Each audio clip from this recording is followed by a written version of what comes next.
Good afternoon, everyone. My name is RJ Damaso. I'm a second year student of Bachelor of Arts in Language and Literature Studies.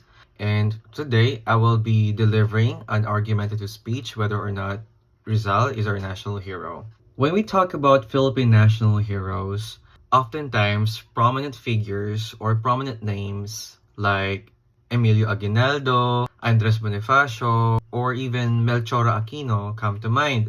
Each of them has a fair share of everything, which contributed to the freedom that we all blissfully enjoy today. Some people may have mixed opinions or emotions on whether Rizal is the national hero, and yet he has been the national hero of our country since. Who are we as citizens to dictate who should be the better candidate? Allow me to argue that choosing Rizal is the best choice we've ever made, as he represents the Filipino nation through a sense of nationalism and patriotism.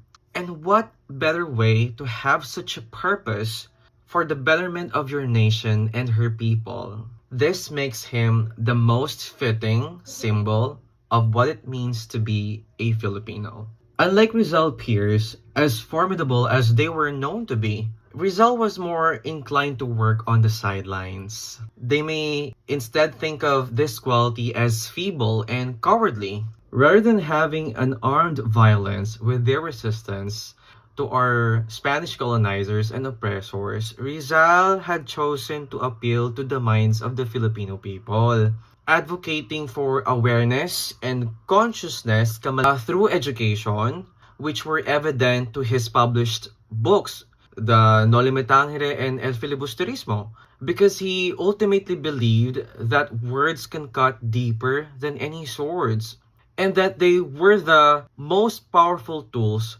for revolution than display of mere brute strength.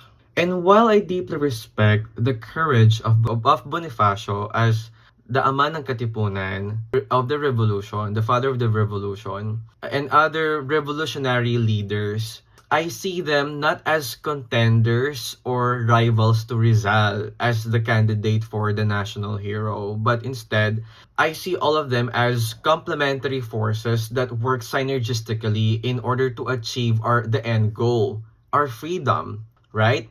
So the former, as it turned out, provided the muscles of the revolution, whereas Rizal provided its heart and soul of the revolution. This is the true foundation that encompasses Filipino identity, which transcends to succeeding generations to come, the youth, which Rizal has high hopes for, from which he intends to instill and impart these very core national identity. That's all, and thank you for listening today. Maraming salamat po.